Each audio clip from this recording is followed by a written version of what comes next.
qora soqolli yigit xizmatkor ayolga adab bilan salom berdi. Kechirsizlar ayla. Ağçı ayım sodlik qilamdikan deb. Ağçı ayımning sodilqi yo'q. Darhol yansila. Yigit bezanglik bilan tirkashdi. Hey, undaq demay kirib baqsizlar ayla. Qo'yma esin vallah bu. Ishq oldiq kelgan molni olmay pushaymon yeb qolmasin yana, ha? Voy, nimanchi bezang odam sizlar. Dedim-ku lozim emas deb. Darhol yansila, kesila bo'ldi. Shu asnoda ichkirgi qasrning darvozasida Malika Sulton xotunning nazokatli gavdasi ko'rindi. Ha. Uningga soqolli kishining ovozi dakli tonish bilinganligi uchun aloyidan o'zi chiqqan edi. Nima varang-churing bu? dedi shoyi ro'mol bilan yuzini yerim to'sib olgan Sulton xotun soqolli kishiga mundaqla qarab qo'yib. Sodigar yigit Sulton xotunga beshini egib tavazu bilan salom bergandan keyin oldirab eg'iz ochdi. Ağçı ayımni ihbar anbar, atir qatorli qushpiroqlarga alayda zo'qi bor deb anglab, alaydan kelib edim. Buni ayla lozimi yo'q deb yo'limni to'sib oldi. Malika Sulton xotun soqolli yigitga bo'yidan beshigacha sinchilab qaradi-da, shu hamon yuragi jig'g'idi qilib ketdi. Tova, bu shumidi? Qosh ko'z, qonshiri, bo'y basti. Teha ovozining o'qishini demandigan. Mening ihbar anbar atirga omroqligimni ajab biladigan-a? Olmaslimi ko'rib baqsizlar xonaqacha. Purqi ko'ngillariga yiqib qolsa ajab emas. Mavi atirni purab baqsizlar, cho'qim yoqtirib qoldilar. Sizlar yaxshi ko'radigan Guli Rayhonning purqi bor. Sulton xotun yigitga yalt etib qaradi. Sizlar yaxshi ko'radigan Guli Rayhonning purqi bor deydi-ya. Mening Guli Rayhonni yaxshi ko'rdig'imni nima biladi ekan desa. Ah, Xudo. Bu shu kan-ku. O'g'lim, suyimlik o'g'lim. Kech kunduz didoriga intizor bo'lgan ko'zimning qorisi. Bu joy bakli obtob ekan. Xonalariga ilib kirib ko'rib baqamlar Ağçı ayım. Ana. Jinim ana. O'g'illarni tanıyolmayyotamdilar. Yoki xizmatkorlaridan ehtiyot qilib tanishlik bermayyotamdilar. Men Uvaysxon, sizlarning o'g'illari. Shu daqiqada ona bolaning yuragi bir-birini tonigan edi. Malika Sulton xotun ko'z chanoqlariga liq to'lgan yoshlarini yoshirishga tirishib javob berdi. Ma'qul, ichkiriga marhamat qilsizlar amsa.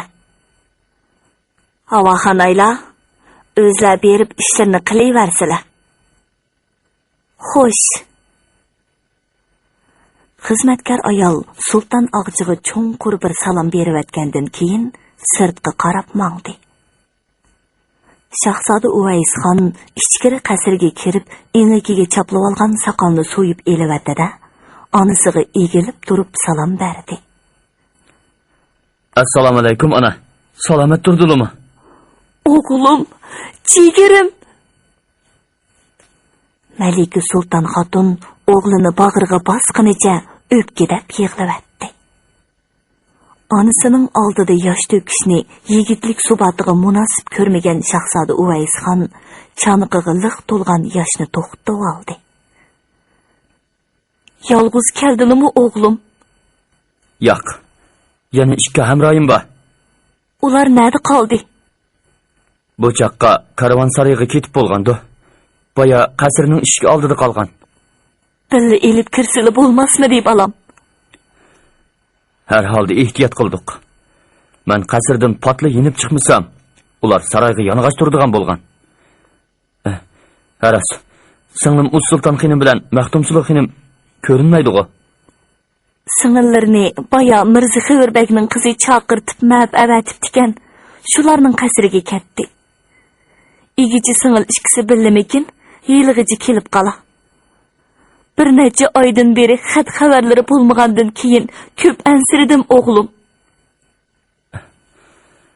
el yurtning hech qanday yeri xoli emas. Hamma yerni xonning paydoqchilari qoplab ketdi. Uning ustiga Ulug'bek hazratlari chaparmanlar orqali bir necha vaqt harakat qilmay yo'shirinib turishimni bakli tavsiya qilib ketdi. Shu sababdan yollariga kishi avatishdan ehtiyot qildim. Gaplardan qaraganda Ulug'bek hazratlari bilan aloqa qilib turgan o'xshamamla. Shundoq ana. Ulug'bek hazratlari bu haqda o'zlariga bir nima demagan o'xshamamdi. Ulug'bek hazratlari Turponga qaytib kelgandan beri oqtisini avatib pat-pat ahvol so'rab turdi. Ammo bu haqda faqatli eg'iz ochmadi.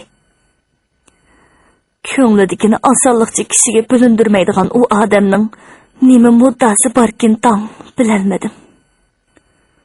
Ulug'bek hazratlariga ishonsizlar bo'ladi. Texi bilmaydilar.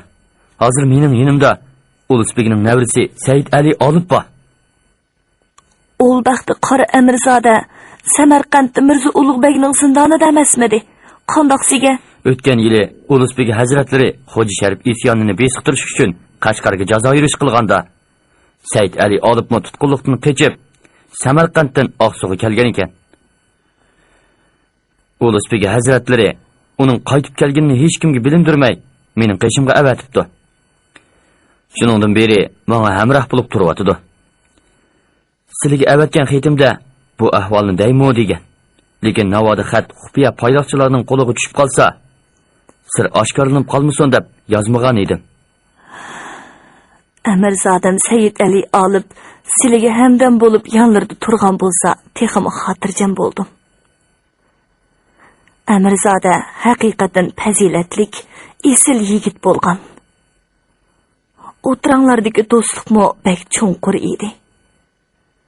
Asrda bormi? Aşçağda Amirzodaga qo'ldosh bo'lib Andijonga bormoqchi bo'lganlarida to'sib qo'ysam, bekmi ranjigan edilar. Esimda bo'lmaychi. Navoda to'sib qolmagan bo'lsalar, men Amirzodaga Andijon, Samarqand zindonlarida hamroh bo'lgan bo'latdim. Balkim shu chaqda ko'nglim ashundoq bir kelishmaslikni oldin tuygan bo'lg'aydi. Bu ishlarni Amirzodamga demaganlar. Demay qolamdim. Hammani dedim. Yo'shirib nima qilay? Amirzoda nima dedi? Shu chaqda validalarining silini avatmagani yaxshi bo'pti ekan dedi. Sulton xotun chiroyiga so'z kulgi yugurtdi. Haras ona. Men ostonadan ketgandan beri xon tog'am silini avor qilmagan-da. Avor qilmay qolarmi bolam? Yolg'ondan kuyingan bo'lib, og'zimni ko'chilab baqdi. Shahzoda niyatimni xato tushunib qoldi-yey. Muxoliflarning damiga tushib ketdi-yey. Bola kichik emasmi? Azmas Alloh debdikan. Qaytib kelsa o'rdining darvozasi har qachon ochiq. Otasining lashkari divondagi amirlik martabasini bermanay deydi texi. Nima deb javob berdilar? Nima deydim? O'g'limning nadilgini o'zlar biladilar. O'zlar tog'si bo'lgandikin o'g'limni tepib basilar dedim. Keyincha bizni esidan chiqarib qo'ygandek kari bo'lmaydigan bo'ldi. Balkim mening og'zimdan gap ola olmaydiganligiga ko'zi yetgan chig'i. Xonish ancha-muncha yo'qlab turibdi. Lekin men haramga oyoq besib baxmadim. Bilmadim. Bu qora kunlar qachon oxirlasharkin tong. Ko'ngillarni yerim qilmislar ana. Armon qilgan o kunlarga oz qoldi. Ulug'bek hazratlari hozircha vaqti emas. Fursat kelganda o'zim xabar beraman deb to'sib qo'ydi. Bo'lmasa allaqachon o'rniga bostirib kirib, beshimga kelganini ko'ratdim. Hargiz qaramlik qilmag'aylar. Balkim Ulug'bekning o'ylaganlari bordi. Taqdiri tadbiriga bog'liq deb degan. Ish bu darajaga yetganda oldiroqsonlik qilmasalar.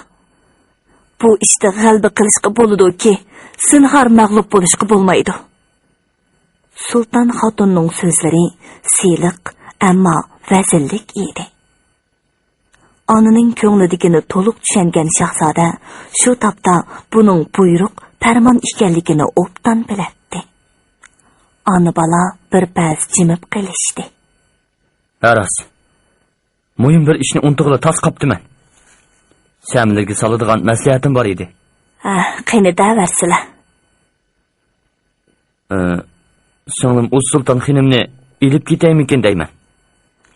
Ana ajablanib o'g'lining ko'ziga qaradi. O'zlarining mang'on turgan joylarining qarayı bo'lmasa, singillar bu japaga chidamasmikin? Sizlarning yonlarida turgandan mening qishimda tursa yaxshiraqmikin deyman. O'g'o rost. Qashqo'lliqdagi turmushning tuzuk bir oromchiligi yo'qkan kishiga. Biroq Uz Sulton xonim bu yerga yetib qoldi. Baribir yollarda uzoq saqlay olmaylar. Shundoq o'g'lim, shundoq.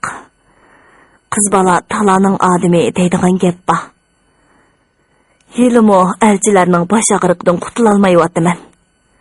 Ko'zimni yumib yotliq qilib o'tishga ko'nglim unmadi. Otillari rahmatli hayot bo'lgan bo'lsa, bu ishlarga punchi bosh qotirib ketmaydim.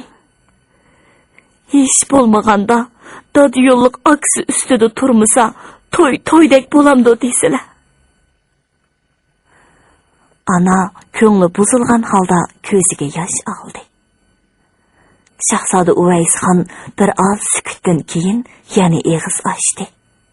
Men Uz Sulton xonimni qishimga akitib, yotliq qilaymikin deb o'ylab edim. Ko'ngillarga pukkan muvaffaq biri bor o'xshamamdi. Shundoq. Uz Sulton xonimni Amirzodi Said Ali olibga nikohlab qo'yaymikin deyman. Obdan o'ylabdilar. Ulusbegi jamiyati nasabimizga xo'p keladi. Uning ustiga o'rdidagi halovatni tashlab, o'zlar bilan jafoda billa bo'lishga bel bog'lagan Amirzoda ko'ngildagidek loyiqdir. Afsus. To'ydisili bo'lolmay qoldilar shu. Mayli, men rozi. Sizlar hozir ham ota, ham ona. Bilmadim. Uz Sulton xonim bu nikohga rozilik berarmikin? Uning bilan o'zim so'zlashaman. Har ikki singillari bir-biridan g'araz uqadigan bola bo'ldi. Xotirjam bo'lsalar. Kelganimni Maxtum Sulton xonimga bildirsak qandoq bo'lar? Uni bakli sevinib ketdim. Ko'rishmay ketishga ko'nglim unmaydi. Ko'rishsam kichiklik qilib bir kimlarga deb yurarmikin deydigan andisham bor. Ko'rishmay ketsalar, keyin xabar topsib bir necha vaqt dumsiyib qolarmikin? Xudoning kuni og'am nagi ketdi, qachon keladi deb beshimni og'ritib turdi. Oti mehriga qanmay cho'ng bo'ldi. Endi og'i mehrigimi bo'lsa qonsin balam. Ahvolni tafsiliy tushundirsak, og'zini ching tutadi. Bu bir yildan beri uningga boshqacha aql kirib qoldi. Shu topda Uvaysxon ikki singlisi bilan tezroq ko'rishga taqozo bo'lib ketgan edi. Nima tomoq yegilar bor o'g'lim? Gap bilan bo'lib biror piyola choyim bermabdiman. Nerin cho'pyay. Nerin cho'pyab baqmag'ila uzun bo'pti. Kechda Sulton xotun qizg'in paranglashib o'tirgan og'il-singillarining qishig'i kirib keldi. Og'illari Maxtum Sulu bilan paranglashqash tursin. Sizlar bu yoqqa chiqsala qizim. Uz Sulton xonim onasiga agishib yandagi uyga kirdi. Ana gapni nadan boshlashini bilmay bir pas xiyol surib turib qoldi. Og'illari ati saharda ketmoqchi. Bilaman, ostonada uzoq tursa payloqchilar sezib qoladi. Biroq ati yana bir kun tursa ancha xatir bo'lmas deyman. Og'illardan ayrilishga qiymayotdilar, ha? Silimi shundoq. Navoda silini og'illarga qo'shib qo'ysam bilib ketandilar. Uz Sulton xonim onasining sinash nazari bilan tikilgan ko'zlariga ajablanib qaradi. Gerçi yollardan ayrilgan bo'lmasimi, ammo og'am bilan birga ketishni haqiqatan xohlayman. Qizning bergan samimiy javobidan onaning yuragi ichishib ketdi. Hozir og'illarga kimning hamdamda bo'layotganligini bilamdilar. Sarkarda Bo'ron xo'jadan boshqa yana kim bo'ladi? Amirzada Said Ali Olib. U Sultan xonim quloqlariga ishonmagan holda onasiga qaradi. Said Ali Olib? Ana ha deganni qilib peshini langshitdi. U Sultan xonimning yuragi hayajondan do'ppirlab ketdi. Ammo ana qizining ichki tuyg'usini sezmadi. Amirzada Samarqanddan qaytib kelibdimi? Ana qizining hayajonliq chiroy ifodasiga ancha diqqat qilmadi. Sinchilab qaragan bo'lsa, qizining ko'ziga g'illida yosh kelib qolganligini sezgan bo'ladi. Ha. U Sultan xonim Said Ali Olib to'y qilmoqchi bo'lgan Andijon go'zali Zaynab bibining Mirzo Ulug'bek harbiga kirib ketganligini anglab, xush bo'lgan bo'lsa-mu, lekin Said Ali Olibning Samarqand zindoniga qamalganligidan hasratlanib, kech kunduz faryod chekib yuradi. O'ltirsa qopsa, ko'z oldidan oshu egiz bo'yliq yigit neri ketmaydi. U Sultan xonim ta bugungacha o'zining Said Ali Olibga oshiqligini, yoshirin ko'yib yurganligini hech kimga bildirmagan edi. Said Ali Olib Andijonga borgan kuni u Sultan xonimning o'z hujrasiga suvni o'lib, bir kun yig'lab chiqqanini ana faqat bilmaydi. Shundoq Amirzada Samarqanddan sog'-salomat qaytib kelibdi. Mirzo Ulug'bek uni zindondan chiqarib, Yiratga birga elib borgan ekan. Tang yo'ldan qechib qaytib kelib, og'illari bilan uchrashibdi. Shu kunlarda og'illarga ko'mak bo'lib, xon tog'illarga qarshi lashkar to'plab o'tibdi. Ha, aslida Amirzodam og'am bilan birga ekanda. Burunroq bilgan bo'lsam, o'zimni bormasmidim. Qudratlik Alloh egam, noli pig'onim dargohingga oxir yetib beribdi-da. Talabimni ijobat qilib, murodimga yetkazganingga ming tasanno. Og'am bilan birga borsam, Amirzodam menga qandoqroq tarzda muomala qila? Yoki burunqidek beparvo muomala qilarmi? Yo'q, endi qarab turmayman. Ko'nglimni izhor qilaman. Nemishqa og'illarga qo'shib qo'ymoqchi bo'lganimning sababini so'ramaydi-ku. U Sulton xonim xiyolidan bosh ko'tarib, onasining ko'ziga lappada qaradi. Onaning gap so'zlarining tagida biror sir yo'shingandek bilinib, damanliqqa javob berishga oldirmadi. O'zlarini Said Ali Olibni nikohlab qo'yayli da'vatimiz. Onam nima da'vatidir? Xato anglab qolmagandiman, ha? Bu tushim emasdi. U Sulton xonimning vujudiga yana bir qitim hayajon yomg'iradi. Onasi ichki tuyg'usini, orzu xiyollarini bilib qolgandek xijil bo'ldi. Onasining chiroyiga qarashga petinolmay, beshini tuvan soldi. Ana qizining bu turqini xato tushunib qolgan edi. Nemishqimi gapni udulli da'vatgandiman. Muddoyimni agitibroq bildirsam bo'ptikan. Xijil bo'p qoldim ana. Yoki uning Amirzodamga mayli yo'qmidi? U Sulton xonimi bo'yiga yetib qoldi.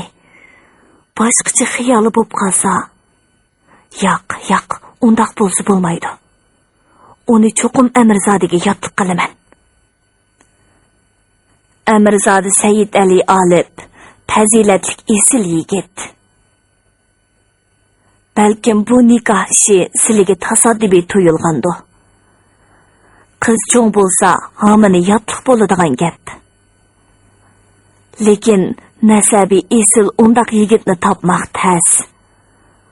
Uning ustiga shu topda u og'illarning toji taxtini qo'lga elish uchun jinini pido qilyotdi. Shu daqiqada u Sultan xonimning qulqiga onasining so'zlari faqatli kirmaydi. O'y xiyoli allaqachon Said Ali Olibning qishig'i ketgan edi. Ana qizining jimjit turg'ini ko'rib, yana ig'iz ochdi. Nikoh degan umrlik ish. Sizlarning baxtsiz bo'lib qolishlarini men xohlamayman. Navada bu nikohga roziliklari bo'lmasa, u Sultan xonim onasiga lappida qarab qo'yib, yana xijillik bilan yerga qarab oldi. Men rozi ana. Sizlarning deganlaridek bo'lsin. Aqlli qizim. Shug'unisi ko'p mushaqqat tortib qoladigan bo'ldilar. Atsi 4 kishilik karvon atriti osh vaqti bilan Turpan shahridan chiqib ketdi. Ularning orasida aranchi kiyinib, xizmatkorlardek yasinib olgan Malika Sulton xonimi bor edi. Ular shu mang'ancha 10-kuni peshin vaqti bilan Tarim vodisidagi Buyuk Baraqson to'g'raqliqqa yetib keldi. To'g'raqliqning ichkarisida Said Ali Olib bilan Sarkarda Bo'ron xo'ja mingga yaqin navkarlari bilan ularni saqlab turgan edi. "Ormag'ayda shahzodam", dedi ular salom berib. U Sulton xonim Said Ali Olibni ko'rib, o'zini yo'qotib qo'yg'ili tasli qoldi. Aksidan xijil bo'lmagan bo'lsa, qizlik g'ururi yo'l qo'ygan bo'lsa, o'zini oshkorlaganmi bo'lar edi. Said Ali Olib shahzoda bilan birga kelgan yosh yigitga shundaqli bir qarab qo'yib, "Balkim shahzodaga ergishib kelgan yigitlardan bo'lsa kerak", deb o'yladi-da, ortiqcha ko'ngilsimadi. Shahzoda yigitlardek yasinib olgan singlisini o'zining xos chediriga boshlab qo'yib, xos navkarlarga chedir ichiga xohlagancha kirmaslikni topiladi. Bu ish Said Ali Olibning diqqatini tortib qo'ygan edi. "Oliylari bu qitimki safarda amirzodlardan birasini boshlab kelgan o'xshamamdilar", dedi Said Ali Olib kechlik g'izo ustida bir qo'r ahvolishib bo'lgandan keyin gap ko'chalab. "Mehmonni chaqirib olmamdiq. Dasturxonga biz bilan birga daxil bo'lsin. Buguncha ayrim g'izolang'ay. Alloh xolisa, ati o'gun cho'qim birga g'izolanidilar amirzodam. Hozircha oldirmasizlar." Turqidan yigitlarga xos subatidan ko'ra, qizlarga xos nazokati chiqib turadigan, qosh ko'zlari to'kilib turadigan yigitchaq Said Ali Olibning o'tkir nazaridan qechib qutulolmagan edi. Lekin u shahzodadan ko'chilab so'raverishni adabsizlik bilib, lam jim demadi. Baya u yigitchaqning o'ziga ajoyib bir sig'inish ilkida tikilib qarashlariga parvo qilib ketmagan edi. Navodi shu chaqda bakrak sapsilib qaragan bo'lsa, yigitchaqning ko'zlarida lig'irlab qolgan yoshni aniq ko'radigan bo'ladi. "Ostonada ahvol qandoqroq? Validalari, singillar tinchlikmikan?" so'radi Said Ali Olib. "Ostona Navro'z bayramining tayyorligida ajoyib qizib ketibdi. Validam bilan singillarim salomat bo'lib yetibdi. Lekin shahar sepili bilan arik sepilida mig'mig' lashkar. Xuddi hozirli urush bo'ladigandek. Ahvoldan qaraganda Sulton Shir Muhammadxon texichi ehtiyot tadbirlarini bo'shashtirmoqdi-da. Aman undaq bo'lavermas. Otning uxlaydigan vaqti bo'ladi-ku oxir. Yana qandoq yangiliklar bor? Har holda xush xabar degichilik bo'lmasimi? Yangilik degichiligi bir xabar bor. Turkiston amri Mirza Shayx Nuriddin Mo'g'ulistonning bir qism zaminlarini besib olgan o'xshaydi. Xonning pat yaqinda u tarafga lashkar tortish ehtimoli bordek qiladi. Mirza Shayx Nuriddinning zaminimizga ta'arruz qilgani yaxshi ish bo'lmasimi? Lekin xonning jazoyirish qilish uchun o'rdadan chiqmoqchi bo'lganligi yaxshi xabar ekan. Kaminalari Samarqanddagi chig'inda Mirza Shayx Nuriddinning Mirza Ulug'bek saltanatiga itoat qilishdan yenib olganligini anglagan edim. Ahvoldan qaraganda Mirza Ulug'bek oliylari kech kunduz osmonga qarab yulduzlarni ko'zitib o'ltirib, o'ziga itoat qilishdan bosh tortgan Turkiston amri bilan kori bo'lmagan o'xshaydi. Meningcha, bu ish biz uchun yaxshilikning beshorati. Sulton Shirmuhammad xon Amir Shayx Nuriddin bilan bo'lib ketsa, bizni esidan chiqarib qo'ydi. Undaq bo'lsa, fursatni g'animat bilib, Ostonaga hujum qilib taxtni tortib olaydi, dedi sarkarda Bo'ron xo'ja. Sulton Shirmuhammad xon jazo yurishiga mangsa, Ostonada ancha ko'p lashkar qolmaydi. Qolib qolgan lashkarlarmi Shahzoda oliylarining nomini olsa, jang qilishga, Ostonani qo'g'dashga ro'yi bormaydi. Meni vatan tuproqiga bosqin qilgan yov bilan kori bo'lmay, saltanatning ko'ydi bo'lishga undayotamidilar, dedi Shahzoda Uvays xon Bo'ron xo'jaga ma'nilik qarab. Undaq qilsam, xon tog'amga bo'lib berar. Avam ra'iyatga vatani bilan kori bo'lmay, ta'ruzchilarga yontayoq bo'ldi degan batnom bilan targ'ibot tarqatsa, el yurtning mendan ro'yi qaytmamdi. Kechirsizlar, bundaq batnomni men hargiz ko'tara olmayman. Yana kelib, xonni uzil kesil yo'qotmay turib, taxtni tortib olganning hech ahamiyati yo'qdir. Uning ustiga xon tog'am hargizmi ozg'ina lashkar bilan jazo yurishiga chiqmaydi. Biz turponga tegish qilsak, orqasiga yenishi tabiiy. Ol chaqda uning behisob lashkarlarga taqobil turishimizga to'g'ri keladi. To'g'ri deydilar, dedi Sayyid Ali olib. Oldiroqsizlik qilmay, ahvolni ko'zitib boqayli. Sulton Shirmuhammad xonni mag'lub qilsak, Ostona toji taqib bir yerga qechib ketmaydi. Bo'ldilar. Bu gapni buguncha qo'yib turayli, dedi Shahzoda Uvays xon. Ostonadan bir necha ko'zi esil sharob ilib keldim. Bugun darqanda o'ltirib, ketib ko'rsak. Bilmadim, Amirzodam bilan sarkarda Bo'ron xo'ja janoblarining ko'ngli tortamdi ekan. Tortmamdigan, dedi Bo'ron xo'ja lavlarini tomishitib.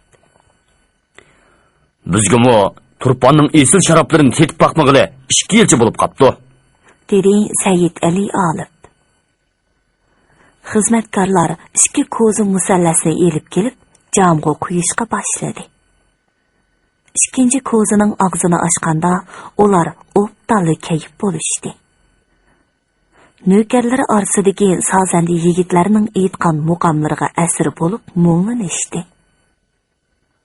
Bir ozdan keyin sozandi yigitlar sozlarning pardasini turpon naqshlariga yo'tkadi. Naqshiga avval Shahzoda, keyin Sayyid Ali olib jo'r bo'ldi. Ular ovozlarini qo'yib o'tib naqshi to'lashdi. Ular xeyli kayib bo'lib qolgan edi. Naqsha Nazir ko'mga yo'tkalganda o'zlarini tutib olmay usulga tushdi. Ko'ngillik bazma ig'ir aliyotqu bilan oxirlashdi. Amirzodam, birdan ta'xir qilsizlar, dedi Shahzoda o'rnidan turishga tamshalgan Sayyid Ali olibni to'xtatib.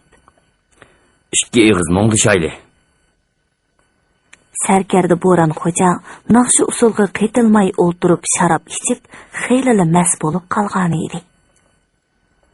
Naqshi bilan usul Shahzoda bilan Amirzodining kayfligini yeshivatganda qilatdi.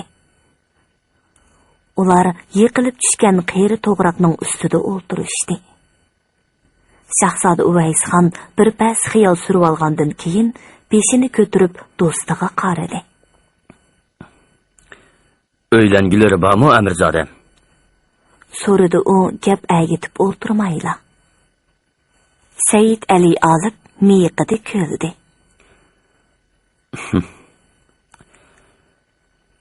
Kimning o'ylangisi yo'q deydilar oliylari.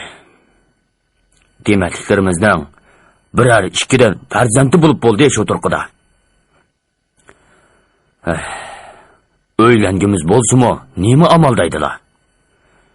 Allah xalısa, ko'nglimizga putgan büyük ishlarimizni ro'yobga chiqarib olsak, o'ylanib muvalarmiz. Ajab bu ishni tilga ilib qoldilar. Ostonada biror go'zalga ko'ngillari tushib qolgan o'xshamamda.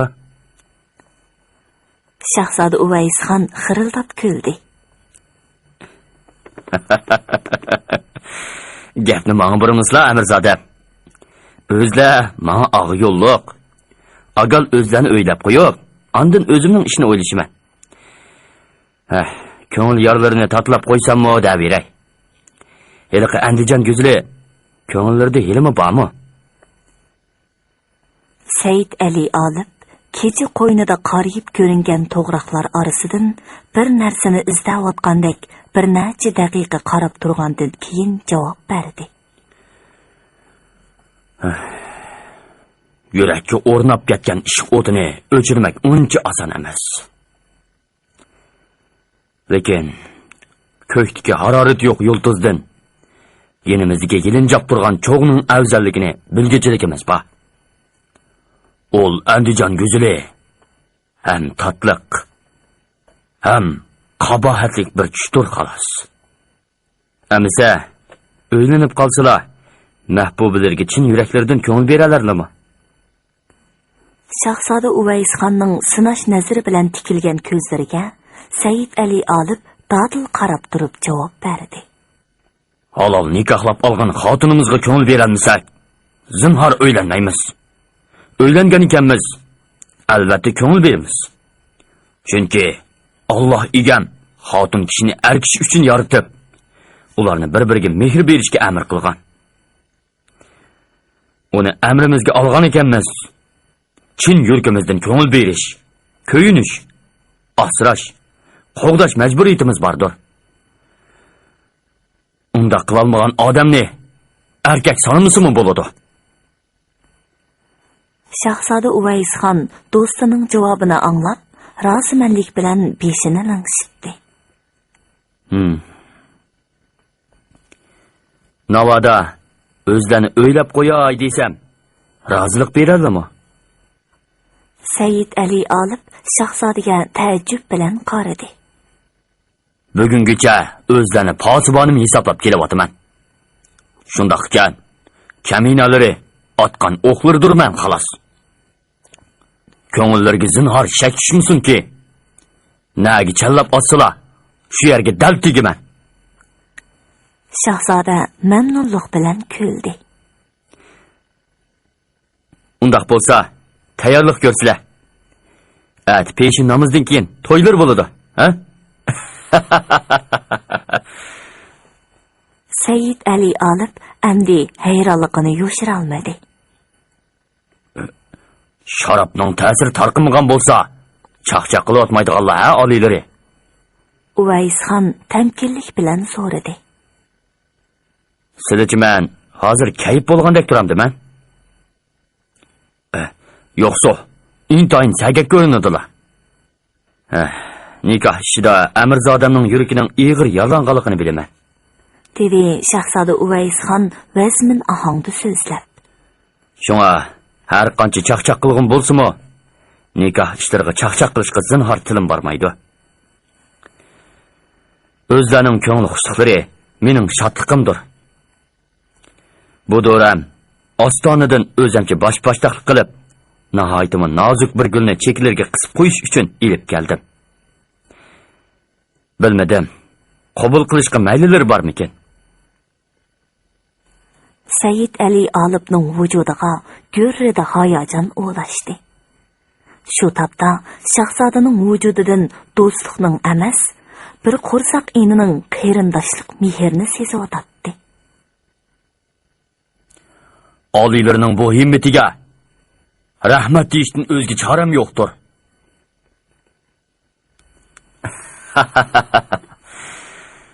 Ol Gülirananing kimligini bilgilari yo'qmi, Amirzodam? Albatta bilgim bor. Ammo so'rashdan o'ylayapman. Shu daqiqada Said Ali Alipning ko'z oldiga boya shahzodaning xos chediriga kirib ketgan aranchi kiyinib olgan nazokat egisi lip qilib keldi. Shahzoda oliylari ostonadan ilib kelgan Guli Ra'no shu ishkanda. Kim bo'lg'iydi? Shahzoda oliylariga qanday qushlab qoldi ekan? Balkim bu farzimdagidek uncha oddiy ish bo'lmasa kerak. Hurmatli radio anglag'uvchi do'stlar, yozuvchi Yosinjon Sodiq Cho'g'lonning Bahodirnoma nomli 6 qismlik tarixiy romanining birinchi qismini bugun mushagicha anglatdik. Davomini atki programmamizda anglag'aysizlar.